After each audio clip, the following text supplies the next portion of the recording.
Yeah, thank you very much. Namaste, and I welcome all of you in 238th webinar of Child Conservation Foundation along with Seva Bharti. Up till now, we have conducted 8 international webinars from which, under which the speakers from Germany, Nepal, Bhutan, USA, France, and other countries have participated. It's a matter of great honor and pride for us that today Dr. Dominic F. Dixon has joined us as a guest speaker, as a prominent speaker for our Child Conservation Foundation. Dr. Dixon, Executive Director of United Nations Association for Development and Peace, UNADPA, we all know. International Diplomatic Alliance is a distinguished global leader who expertise and an advisor to the United Nations. There are lot many things. We have 2 more people. Naveen sir will give a brief and a detailed introduction of Dr. Dominic Dixon. But before that, we have our designated president, Dr. Raghavan Sharma, who is the ex-chairperson of Madhya Pradesh State Council for the Protection of Child Rights. A renowned personality over the society, is working for the children for over past 20 years, and under whose guidance this Child Conservation Foundation is doing all the activity. So I welcome Dr. Raghavan Sharma to you. Now I hand over it to Naveen sir to please put up the small introduction of Dominic Dixon sir, then I'll proceed. Naveen sir, over to you. It is my honor to have Dr. Dominic Dixon. He is the a national and international authority in terms of the geopolitics, and he is the prominent speaker on climate change, child right, and many other international and national aspects. One thing, whenever I remember Dr. Dixon, the first word which comes to my mind are characteristics, authority, a person who are very fascinate, down to earth, and the highly intellectual personality. You talk about geopolitics, you talk about the climate change, and any aspect of United Nations. I just remember the name, that is Dr. Dominic F. Dixon. As Dr. Kripa Shankar has already stated his authority and his designation. And one thing which I really want to share about Dr. Dominic Dixon, when he speak, people listen and listen very deeply. And I honored to have Dr. Dominic Dixon here. And I request that, he should, put forward his word so that we should also enlighten. Please, Dr. Dixon. All right, am I taking over now? Yeah. All right. Good evening, everyone. Thank you, Naveen ji. I consider you as my dear brother. Thank you for this opportunity. Thank you, Dr. Sharma and Dr. Choubey as well for the invitation.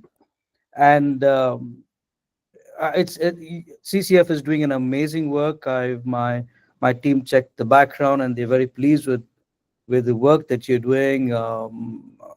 I was with some officials 2 days ago, international group, and I was talking to them about CCF as well.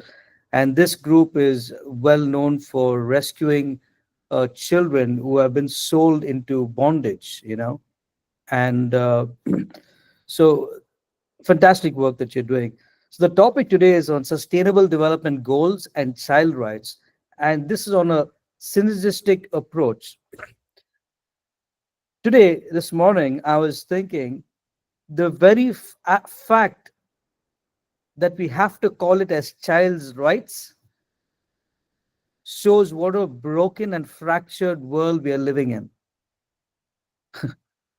Imagine that, right? I understand you need women's rights, you need men's rights, but to say that you need children's rights, that we have to tell adults that children have rights, is by itself a crazy topic, because by default,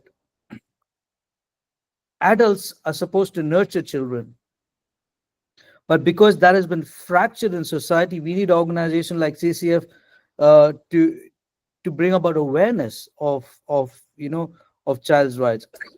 And therefore, my opening statement is quite simple. the Sustainable Development Goals and child rights are two sides of the same coin, right? And but they achieve one invariable. See, what happens is it's two sides of the same coin, and synergizing the two, we meet the goal of understanding child's rights. Now, in 2015, the Sustainable Development Goals were introduced. But what India should be proud of, India came up with our SDGs in 1975 itself, and people are not aware of it. So when I talk to Prime Minister Modi, and and to some other ministers as well, and I was telling them about SDGs, and now India launched what is called the ICDS, the Integrated Child Development Services, that was launched in 1975, mind you. And the United Nations has come in 2015 saying that they have come with the SDGs of uh, of child rights. We are an ancient civilized society. We taught the world child rights, as a matter of fact. So we need to give India an applause for the work that India has been doing, in terms of that. So the purpose of the stock is twofold. One is to highlight the interdependence between SDGs and child rights. And the second point is to focus on India's progress and challenges in this area. If we only focus on the progress and not on the challenges, there's no room to learn. Okay, so we need to address the challenges also. So the brief overview is this: SDGs as a global framework for sustainable development by 2030. That is the United Nations agenda, which India is a huge part of. Niti Aayog is handling that as well. Then I'm also going to be touching on the United Nations Convention on the Rights of the Child, the CRC, as a foundation for child rights. The reason why they go by the UN, because it's a global body, right? So all countries have a framework to focus on. The last part is synergizing both to ensure sustainable futures for children. Now, to give you an overview of the SDGs and the relevance. Now, achieving SDGs is inherently tied to the promotion of and protection of child rights. Because you can have a law, but implementation of the law is what's missing. We have the child rights programs, but the implementation of the program is missing. For example, there was a case of the cops had gone at 4 o'clock to this woman's house because her husband was accused of murder. So at 4 in the morning, they took this woman to the police station, and since there was no one to babysit, she took the two of the minor kids to the police station.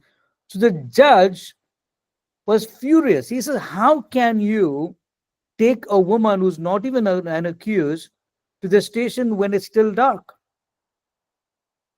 The FIR was quashed, and the entire police station was suspended. You see? And ironically, the superintendent of police was a woman. Look at the irony. The sub-inspector who went there was a woman. You see? So there has to be an implementation of this. So when each goal is addressed effectively, this will create a supportive ecosystem for our children. But the failure to meet any one of, there are 17 goals, right? If you fail to meet one goal, it undermines the other goals as well.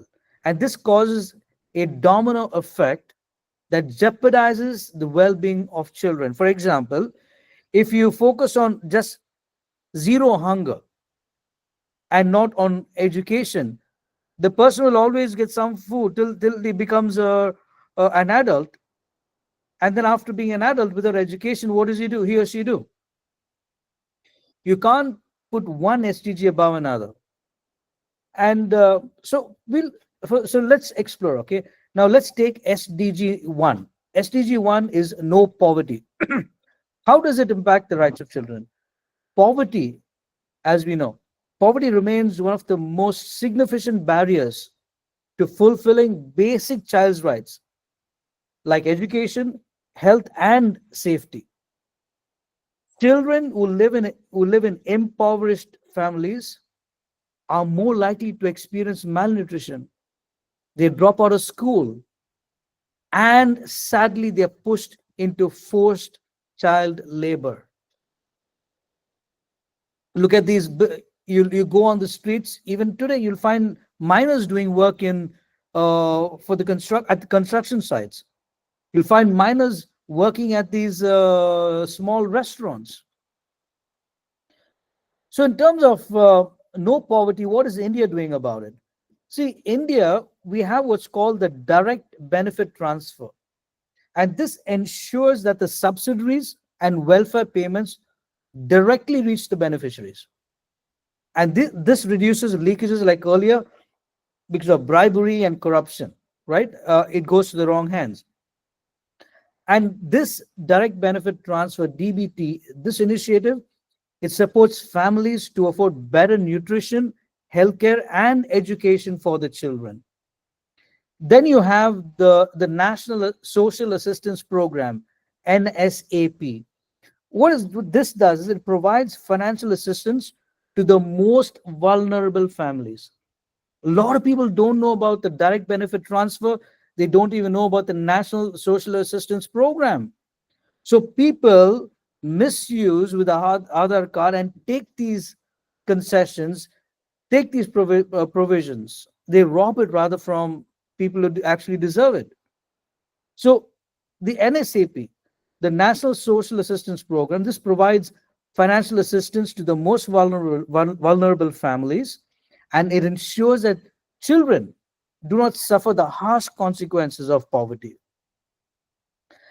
And we need to also understand the consequences of failure. Okay. Now, without alleviating poverty, families cannot prioritize education or healthcare. And what happens when families cannot prioritize education or healthcare? It's perpetuating a cycle of deprivation. One generation is poor, the other generations continues in poverty. Vicious cycle that needs to be broken. Now we'll touch on SDG2, which is zero hunger. How it impacts child rights. Now, malnutrition stunts physical and cognitive development, and this impacts the child's ability to learn and to grow. And this directly violates the right to adequate nutrition and health. These are the basics for any child. Now, what is India doing about it? There's a program called Poshan Abhiyan. Now, Poshan Abhiyan, this is a flagship program that focuses on improving nutritional outcomes for children. Uh, and also they focus on adolescent girls, pregnant women, and lactating mothers. So Poshan Abhiyan, it uses a type of a technology to monitor progress and target interventions where they are most needed. So these programs, like CCF, promoting such programs can it bring about awareness to people who are not aware of this, who can become beneficiaries of this. And the consequences of zero hunger. Without addressing hunger, if you don't address hunger, malnutrition will persist. And this leads to poor academic performance and lifelong health issues. SDG 3, good health and well being. How does it impact child rights? Now, access to healthcare is a fundamental right to every child. Preventable diseases. If preventable diseases are not addressed, this can lead to high child mortality rate and long-term disabilities. Growing up, I've seen many children who did not get timely medical intervention, which could have been prevented. And till today, adults in their 40s are finding it difficult uh, to go about their daily lives. So what is India doing about it? India has a program called Mission Indrahanush. Mission Indrahanush. Now, this initiative seeks to vaccinate all children against threatening diseases like measles, polio, and tetanus. Now, special focus on this project is given to hard to reach areas, and this ensures that no child is left behind. Like CCF conducts programs like this, what happens is people of the urban settings are able to become aware of it. But what happens to people in the rural areas? you know, so uh, the mission, what I'll do is, Dr. G, after this program, I'll send you the information about these various schemes that not too many people are aware of, and then you can cause an awareness. Or do you want to write it down now as I'm telling you, or how is it? Or is a way that I can? You can send it to me. We'll circulate across the country. Perfect, perfect, perfect, perfect. So now the consequence of failures is inadequate healthcare. This leads to higher mortality rates, like I said, and perpetuates vulnerabilities, especially those who are marginalized, those who are ostracized. Now, moving to SDG 4, which is quality education. How does it impact child's rights? Education empowers children to break out of cycles of poverty and exploitation. Now, I come from a poverty stricken background. Growing up, I mean, I was born and raised in South India. Growing up, uh, there was utter poverty, abject poverty in my family. I failed in grade 5, failed in grade 6, failed in grade 7 thrice, and they threw me out of school. I went to, why? Because there was chaos in the house. Poverty brings chaos, right? There's no peace in the house, there's no proper sleep because of the trauma that one faces in the house. Then I went into distance education. God's grace, I have a PhD in psychology, studied at Oxford, studied at Harvard, because of opportunities that were available. The minority opportunities that were available within India that I was able to tap into. So education really empowers children to break out of the cycles of poverty and exploitation. Because if a child is not going to school, what is the child doing? The child is being exploited in some way or the other. So education is a cornerstone of their future and their well-being and their development. What is India doing about it? We have the Right to Education Act. The Right to Education Act, this mandates free and compulsory education for children aged between 6 to 14 years, I think. And this ensures that no child is denied this fundamental right.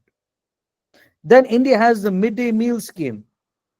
This combines nutrition with education to improve attendance and learning outcomes. Because if a child is given free education, but if a child comes to school and there's no food, no lunch, what happens? So you see, the picture that I'm trying to draw over here is one sustainable development goal has to go with the other. You see, so the Right to Education Act, when it was there, the government found that we are giving free education for our kids. Why are they not coming to school? Then when they did a study, they realized that the kids are not having breakfast at home, and they come into school without food. There's no lunch at school. So the government said, okay, you come to school, we will also give you a meal. Now the free midday meal scheme turned out to be an incentive for them to actually come to school and get an education. I'm telling you, I'm so proud to be an Indian. I'm so proud of the work that we are doing, and that is why so many people are educated now. And if people don't understand the cycle, okay, people are talking about the high rates of unemployment. What happened was we educated people, but parallelly we forgot to create opportunities. So they're like some 14 lakh MBAs are without a job today. We did a fantastic job in the education sector, but the industry aspect. So we have to also work hand in hand, because you can't just build a product, have a house full, and then you can't build a product with open a big factory without parallelly doing promotions for your company to sell those products. So the consequences of failure without access to quality education, like I said, these children are vulnerable to child labor. Listen to this carefully. Consequences without access to quality education, children are vulnerable to child labor, they're vulnerable to early marriages and child marriages, and also other forms of exploitation. SDG 5, gender equality, is one of my favorite things. Girls, as we know, face a they face a systemic discrimination in many parts of India even today. And this affects their access to education, health, and protection. Achieving gender equality, this ensures that every girl has the same opportunities as boys. And what's India doing about it? We have our programs, right? Beti Bachao, Beti Padhao. So that focuses on changing societal attitudes, improving the sex ratio, and ensuring education for the girl child. Then we have what's called the Kanyasri Prakalpa. This provides financial initiatives to keep girls in school and delay their marriage, in the sense, not early marriage, but at a reasonable age.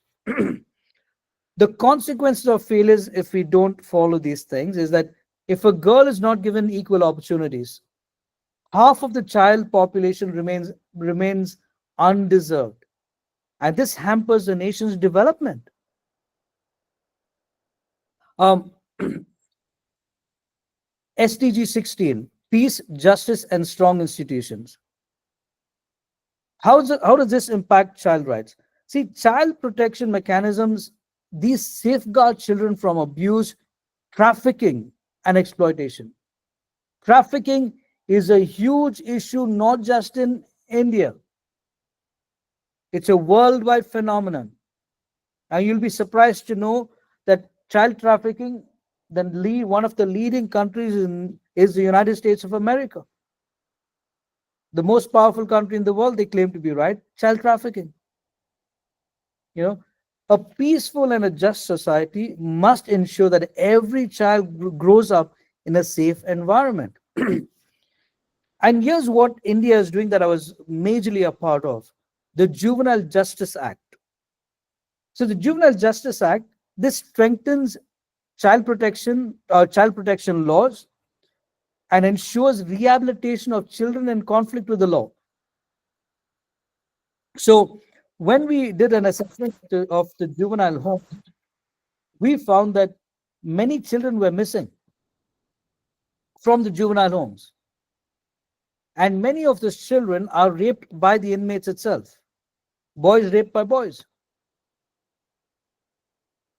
So if there's no room for rehabilitation of these children, they come on and they become criminals. So the Juvenile Justice Act is a fantastic act in India. Then we have the Integrated Child Protection Scheme, ICPS. What this does, it builds a safety net. It builds a safety net for vulnerable children by coordinating between government and civil society organizations. The consequences of failure for this: a lack of strong institution. When we lack strong institutions and the intention to execute the laws, this will lead to unprotected children, and it makes them susceptible to abuse and exploitation again. How do we integrate these goals, the SDGs. Like I said, failing to integrate one SDG can have a ripple effect on the others. How do Let me give you an example. Poverty, SDG 1, this can lead to malnutrition. SDG 2, which affects education and outcomes, which is SDG 4. Poverty, SDG 1, malnutrition, SDG 2, education, SDG 4. Gender inequality, SDG 5, can prevent girls from accessing education. If there's no equality in the home where the father says only my son is going to go to school, the daughter is not going to go to school, or my son is going to study at this university, my daughter is going to study at a local university, what happens? So this can prevent girls from accessing education and healthcare as well, and this will impact their future prospects. So by addressing each SDG in tandem, what we do is we create a robust foundation where children can actually flourish. And this is what creates a sustainable and equitable future that we all speak about in the SDG world.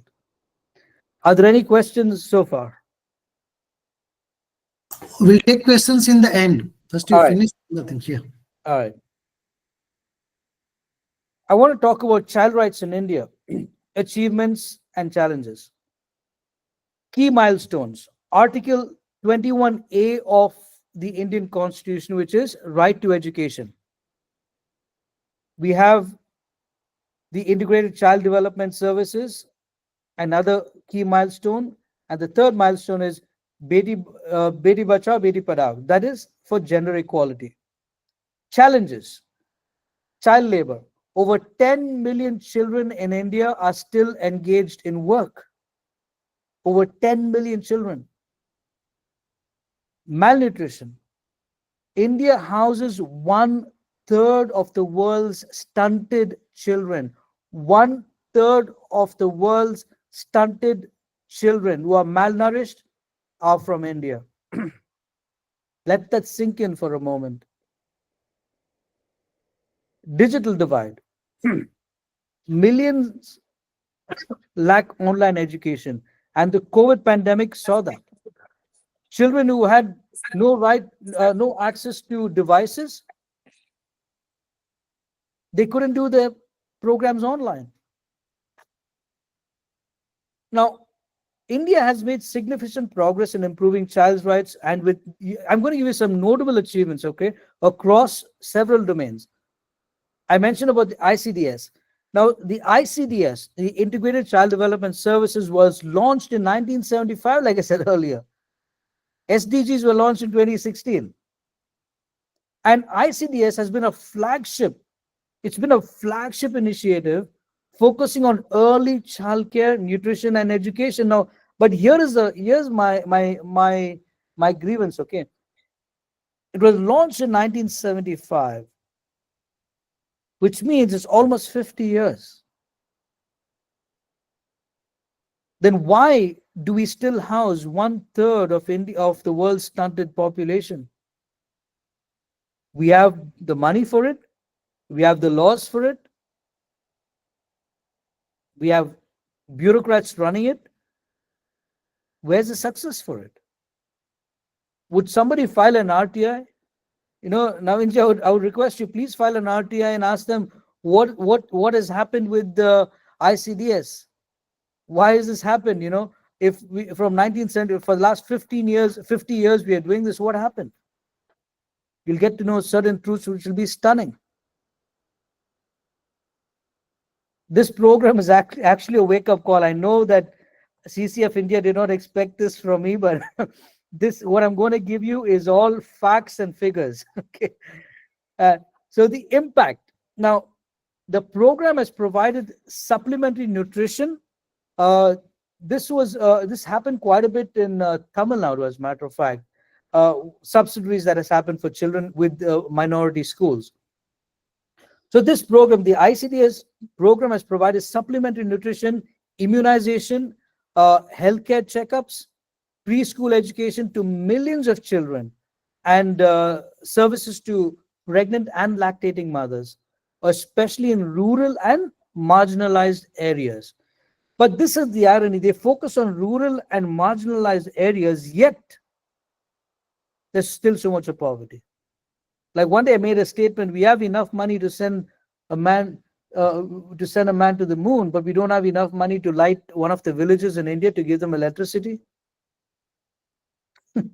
And one of the ministers said, Dixon, only you can think of something like that. So, and then we have the first point was the ICDS. Second point is increased. I'm talking about the milestones India has achieved. Okay, increased school enrollment rates. Now, the implementation of the Right to Education Act 2009 has resulted in significant rise in school enrollment, particularly amongst girls. We have seen a surge of from 2009 till now. A lot more girls are going to school, which is a fantastic thing that India has done. And data point, according, if you look at the government reports on enrollment rates for girls in primary and in secondary education have steadily increased. Therefore, what it's done is bridge the gender gap in education. Support programs, like I said, the initiatives like midday meal schemes, they have improved the attention and retention rates by addressing hunger and malnutrition. Because you can get a kid admission, but you have to retain them as well. And we have received the immunization drives. India had what's called the Indra Dhanush program, the initiative Mission Indra Dhanush. And this aims to immunize all children under the age of 2 against preventable diseases. And this program has reduced infant mortality in the country. And the recognition we received in 2014 from the World Health Organization, see, India's polio eradication campaign, that was a monumental success. And India was declared as polio free by the WHO in 2014. That was an amazing, amazing landmark for the government of India. Modi ji took over. And then challenges. I prefer that everyone pays attention to the challenges so that we as a nation can improve. Despite all these achievements, numerous challenges still persist that hinder the full realization of child rights in India. You take child labor. Like I said, around 10 million children in India still engage in child labor. And most of the time, the conditions are quite hazardous. So, and we have fantastic laws like the Child Labor Prohibition and Regulation Act. Still 10 million children are there. Underlying causes, poverty, lack of education, cultural practices. One of the what makes India so beautiful are our cultural practices. But sometimes some demons pop up in those cultural practices by suppressing the girl child. Still exists today in many rural settings. And so we need to overcome that as well. Impact. These children miss out on schooling and they get trapped in the cycles of poverty and exploitation, is what I mentioned. Now, malnutrition, the current situation, okay, according to the National Family Health Survey, that's NFHS 5, 35.5% of children under the age of 5 in India are stunted due to chronic malnutrition, not ordinary, chronic. Regional disparities. States like Bihar and Uttar Pradesh, they report even higher rates of malnutrition. So when there's a project implemented in the country, there has to be focused. So places like Bihar and UP, there has to be targeted interventions for alleviating the situation. So what happens with the long-term impact? Like yesterday, I gave a program for 30 leading psychologists in India, and I told them every aspect of your counseling must be trauma-based. The issues people are facing today are not ordinary mental illnesses, not ordinary psychological issues. Most of us have traumatized issues. So, the long term impact, malnourished children are at a higher risk of health complications, poor cognitive development as well, and lower productivity as adults when they grow up, right? Here's the digital divide I was talking about, education disruption. During the COVID-19 pandemic, what happened? The stark digital divide. Millions of children were unable to access online education due to lack of devices or internet connectivity or even the bare necessity of electricity. We had amazing campaigns, outreach. I'm sure most of you have done as well. We we told churches, your church, you drive a campaign for your members. This Gurdwara, you drive a campaign for your members. This temple, you drive a campaign for your members. So in different pockets, you see, we were able to reach out to people. And those were the disparities. The rural disparity, the gap, now the gap is particularly pronounced in rural and tribal areas. So what happens is, in rural areas, there's a stigma, there's a depravity that happens where these children are deprived because the urban settings for the vote banks get taken care of. So while India has made commendable strides in ensuring the rights of its children, the challenges outlined that I just outlined serve as a stark reminder of the work that CCF India, UNADAP, and all of us together have set before us. Each achievement represents hope that CCF India is giving. Each outreach that CCF India gives will challenge, highlights, and opportunities for collective action. And all I can say is this: every child deserves the chance to thrive. Every child deserves a chance to learn, and every child deserves a chance to live with dignity. And as policymakers, educators, advocates, advocacy groups, citizens, it is our shared responsibility to ensure that no child is left behind in India's journey towards a sustainable and a glorious future. With this, I put a pause to take questions. Yeah. Thank you, Doctor. Very rightly mentioned that even if a single SD is not converted, the another will not fulfill its holistic goal. So we need to focus on each and every aspect. As rightly, now if you see the conservation, Child Conservation Foundation, the word conservation itself says that we take care of the child naturally. So when we take care of the child naturally, almost all the aspects will be covered. So I'll open this session. Before, I think Naveen sir wanted to say something. So I'll go ahead with Naveen sir, and then we'll open this session to everybody. Whoever want to ask the question, they can raise their hands. Naveen sir.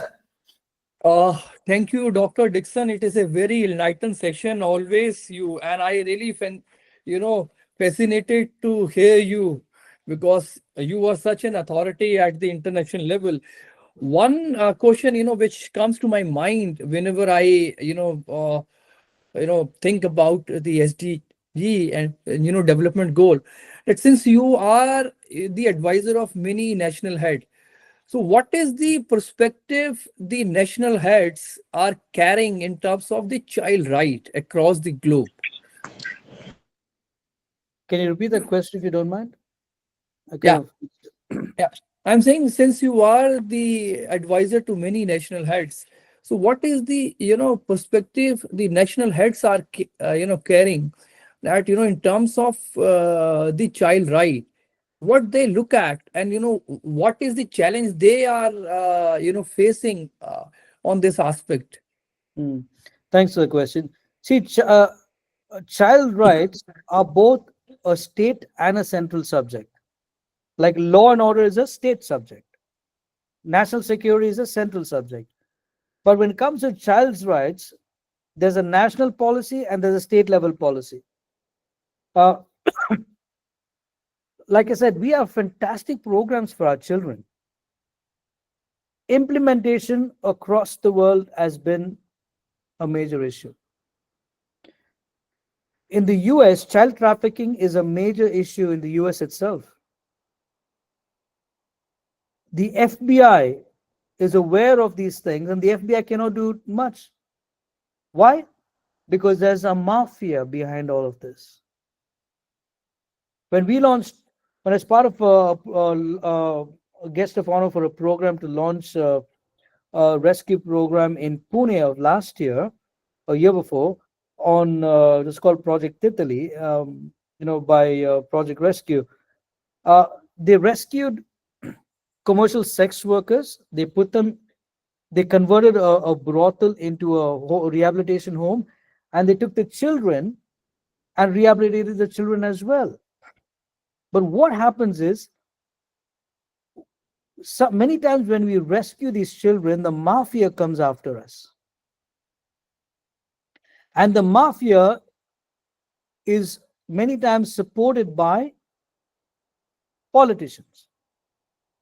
You could have a fantastic prime minister. I'll give you an example. A country can have a fantastic prime minister, fantastic chief minister. But if they have other ministers in the cabinet that are corrupt, that are working together with the mafias, what can be done? We have the laws. I'm telling you, it's like you walk on the road in India.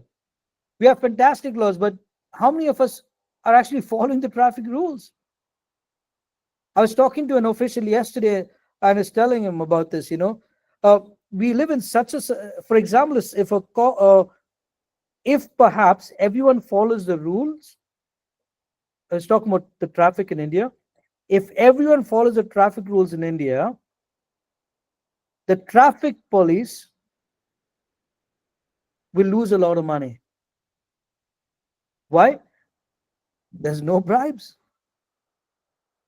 If everyone in the Indian society, you take Delhi for example, if everyone in the Indian society in Delhi chooses not to be corrupt, not to commit crime,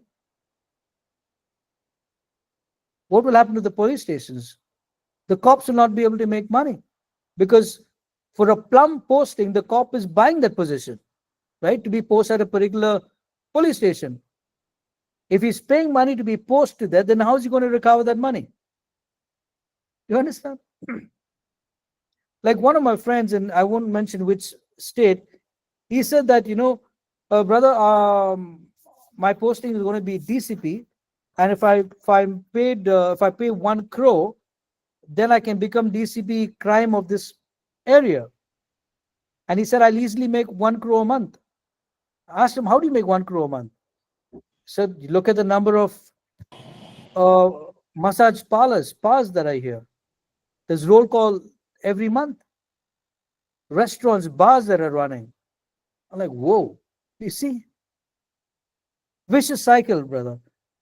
So it takes implementation. It takes somebody like yourself. It takes CCF India to promote and to implement such policies. Yeah. Wasim Ahmed has raised the hand. Wasim ji, ask a question. And can you give me introduction also? Wasim ji. Yes, yes. Thank Wasim you is so much. my partner and one of the advocate. All One right. of the good advocate. Right.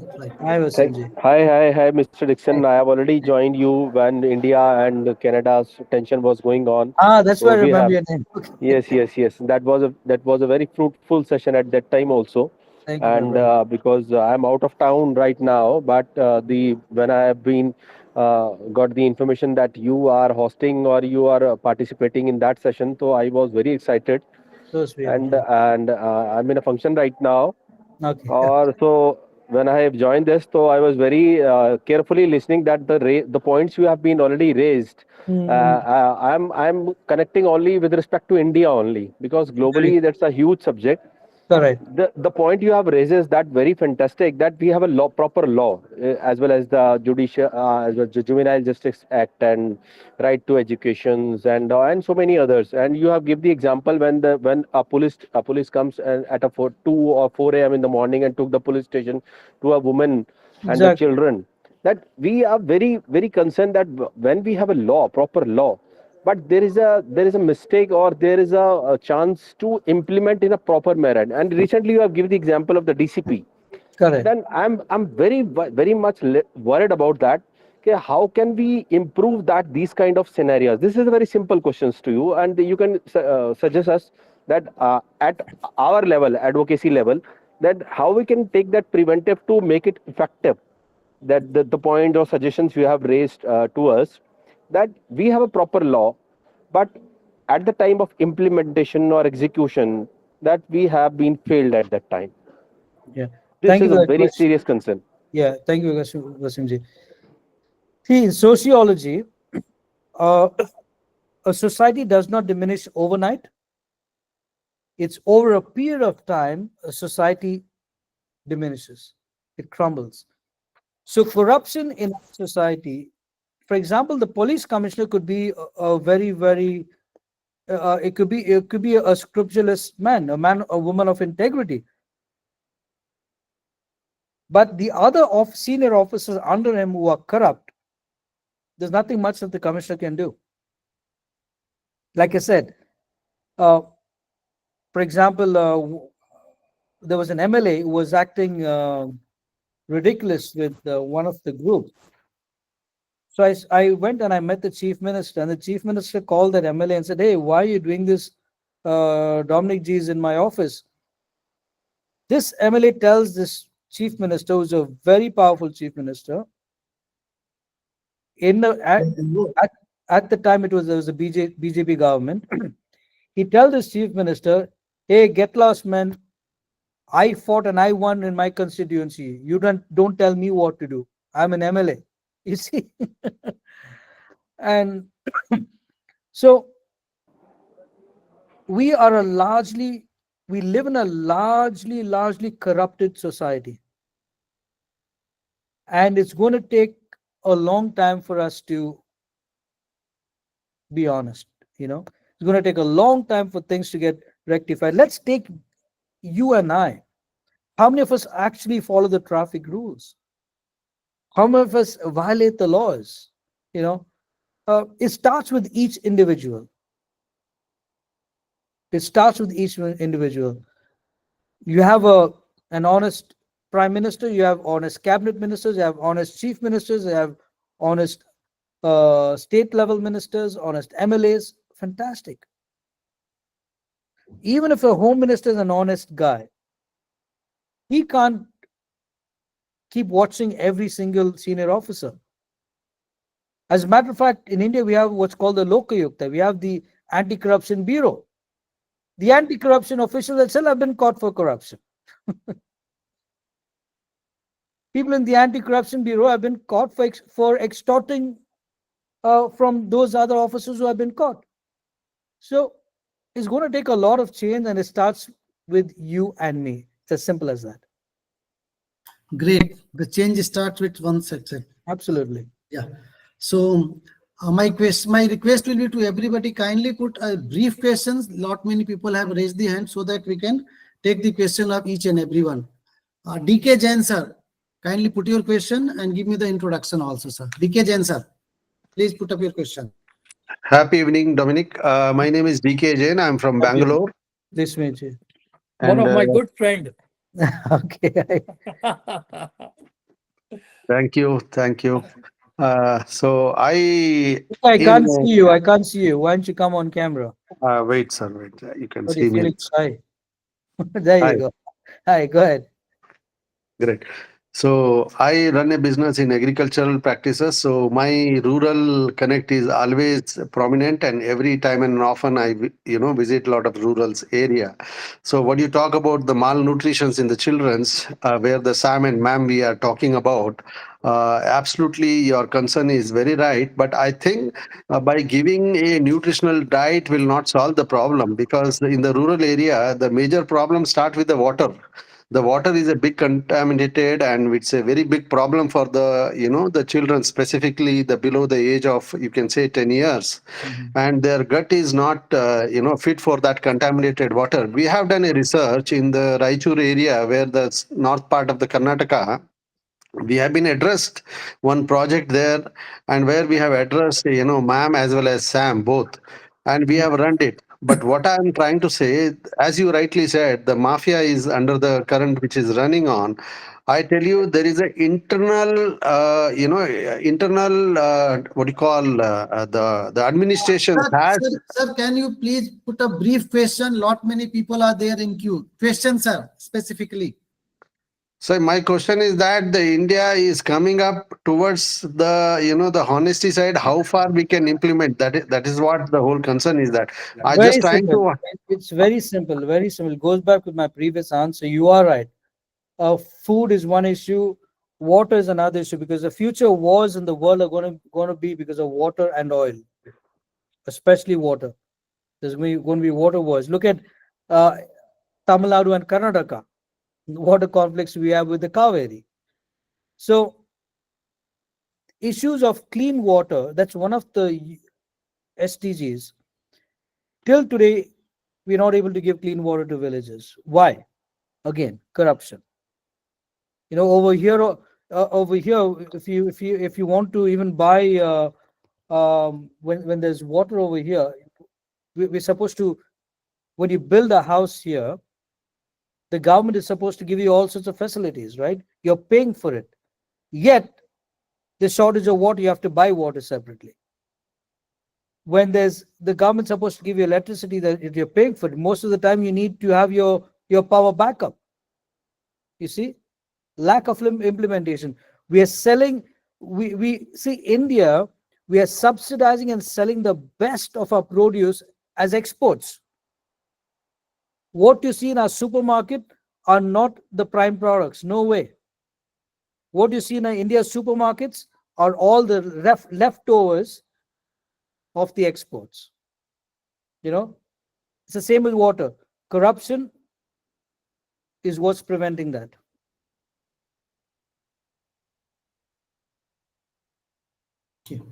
Thank you. Vatsala Choubey has raised the hand. Vatsala, ask your question. Hello, sir. This is Hi. Vatsala Choubey. I'm from Bhopal. And my question to you is what are the career options after 12th and how can I join the United Nations and pursue graduation from there?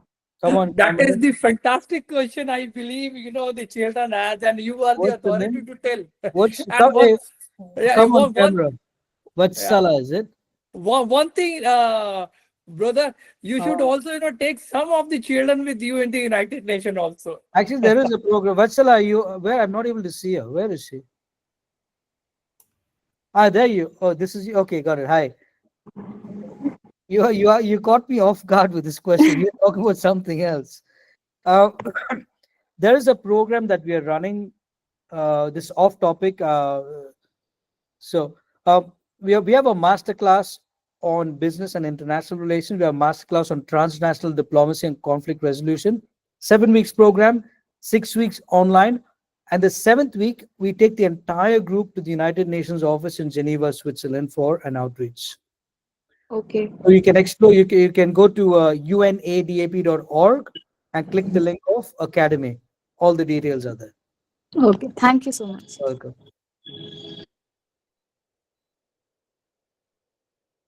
Why are people going off camera? They're feeling shy or what? You are muted. Sir, you are muted. Oh, sorry. Dr. Lakshman. Dr. Lakshman comes from Tripura. Yes, sir. Ask your question. Namaste, sir. Namaste. Very nice discussion was Thank you, Dr. Lakshman. Sir, you didn't mention the role of the parents, sir. Everything is available in front of us, but the conscious people, including the parent and teacher and surroundings, those who are criticizing the exact position of the present condition of the society, though it is supplied by the government of India and sufficiently, but we are not getting the proper result. One of the cause is the mafia. So how we can tolerate, how we can give up that very, and what is the dominance of the mafia system or something like that. With the people, we are suppressing our voice. We cannot loudly raise Yeah, our voice against it. I got your question. See, Sir. people are scared of the mafia, right?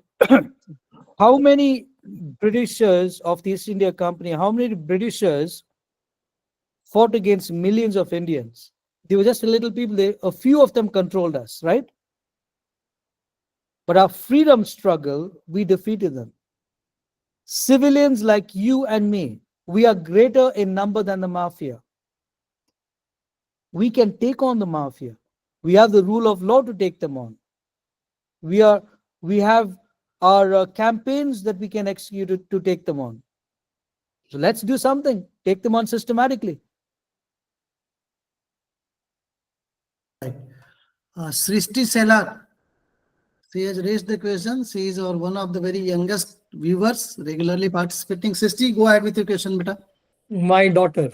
Yeah. Srishti, I call her the jazz girl. She has to Right. listen all that jazz. It's an honor to know that you remember me, sir. How are you this evening? I'm doing good. You? Hmm. Yeah, I'm great. Yeah. So right now you are in?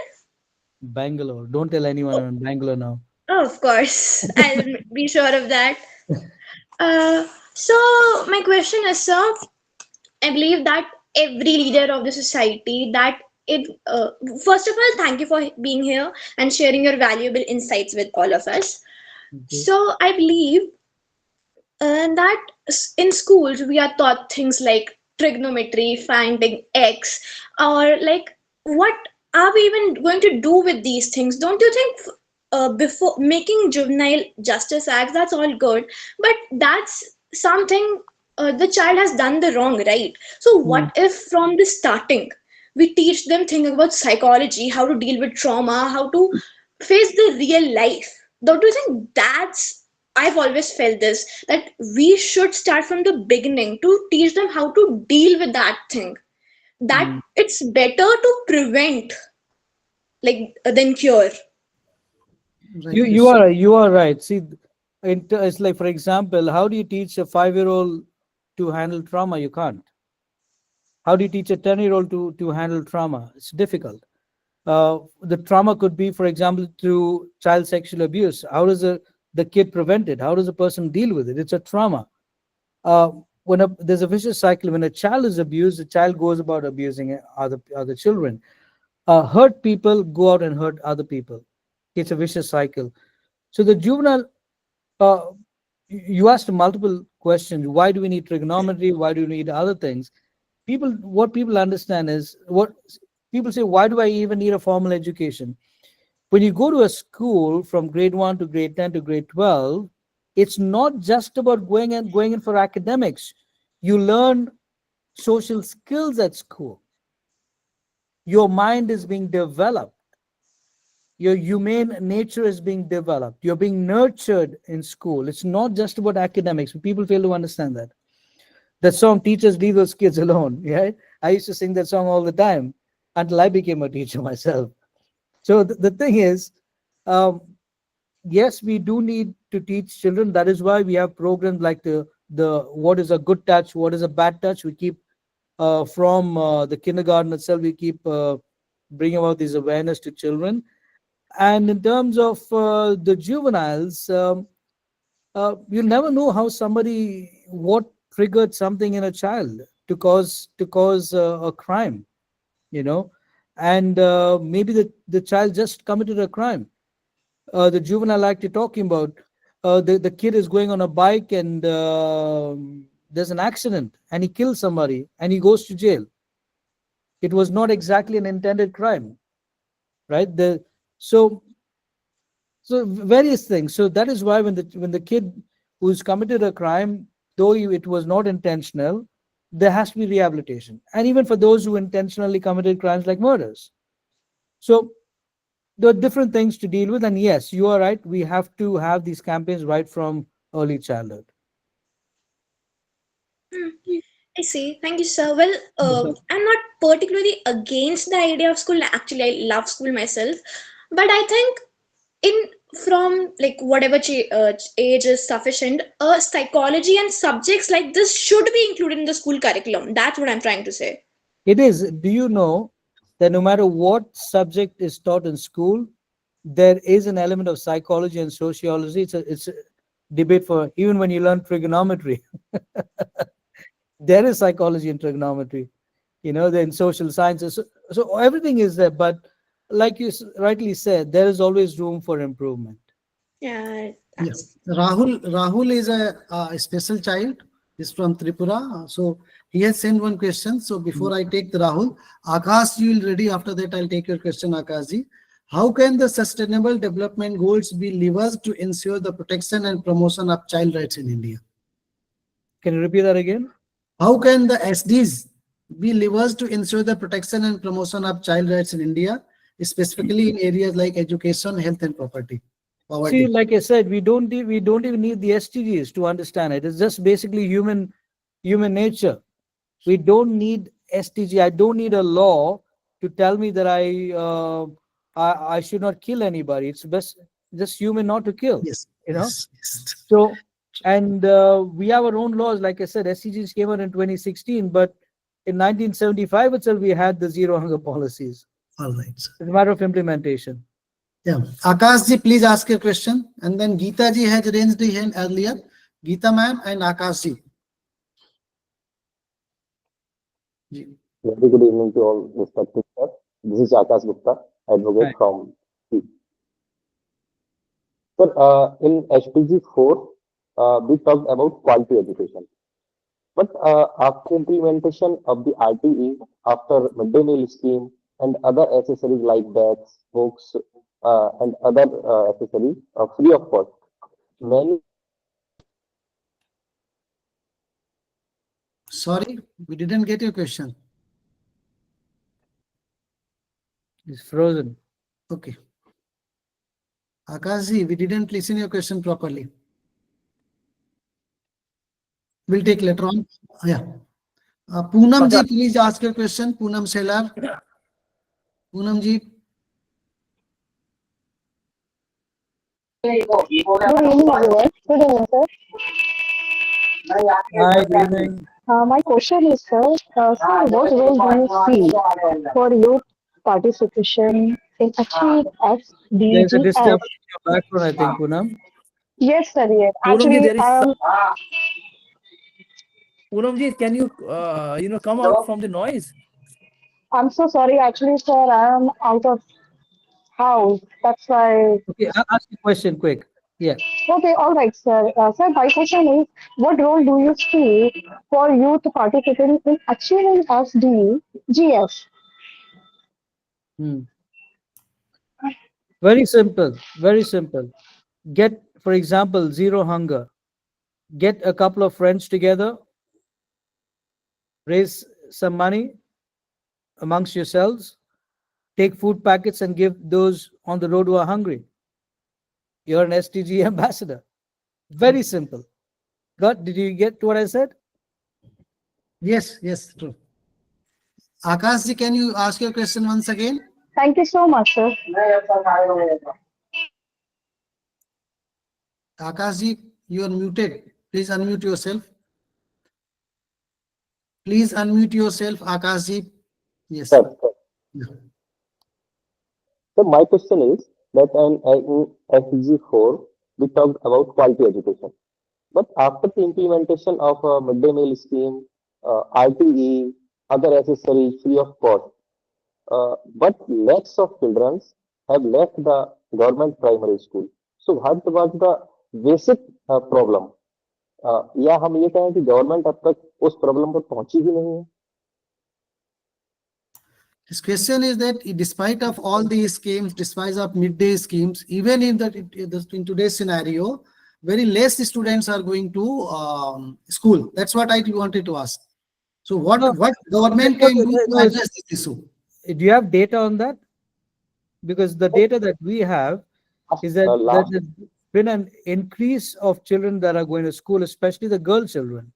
It's available on the Google that Okay. last 8 months in the 2024-25 financial year, Hmm. 7,80,000 children Hmm. out of the school from the government primary in UP, Hmm.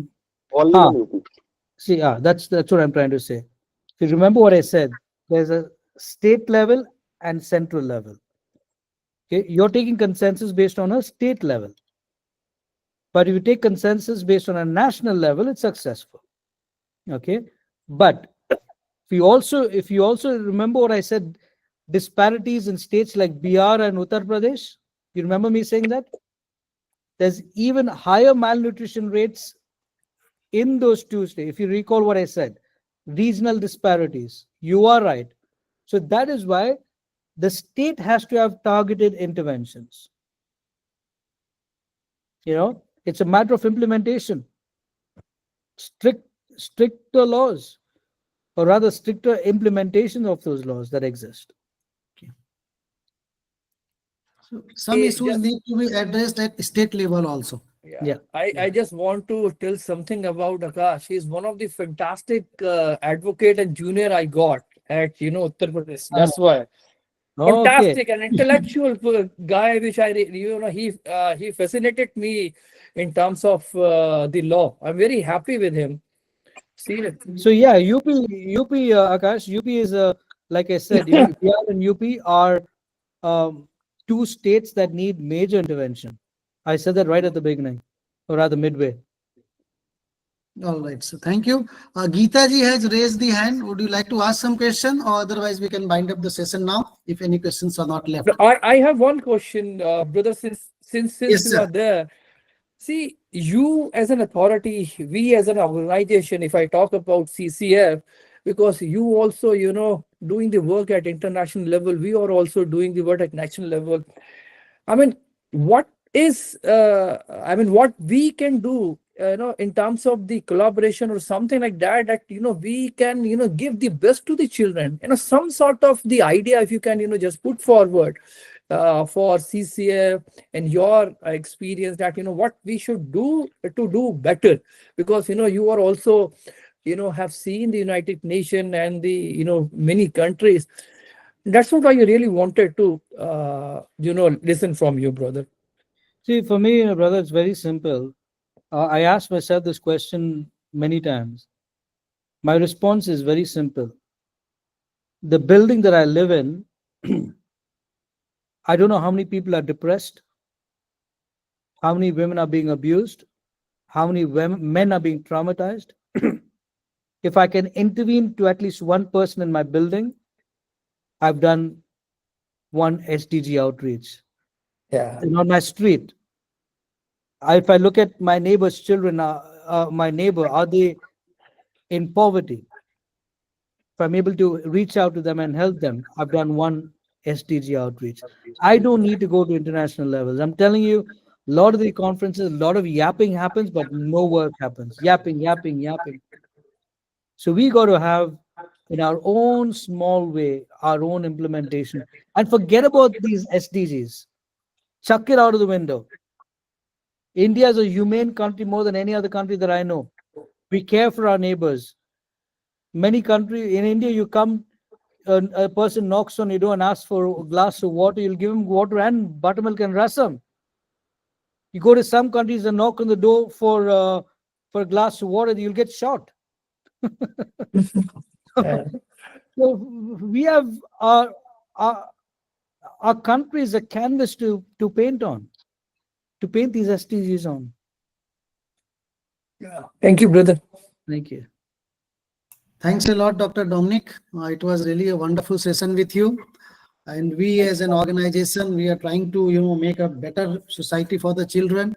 Each and every member of our Child Conservation Foundation is always looking to improve the society, always looking to give some input so that we can make this better world, a better place to live. Thank you very much. Thanks a lot for all those who have joined. It's Thank almost you. been 1.5 hours. We have been discussing the things. Next week, again, once we'll come with such subject. So thank you very much. Have a nice day and good night. Thank you. Thank you, brother. Thank you for Thank your you. Thank time you. and thanks for your insightful for Thank all you. of us. Thank Thank you. And you. we're Please. looking forward to come again. Absolutely, for sure. Yeah. Absolutely. Thank you. Thank you. Thank you. Have a nice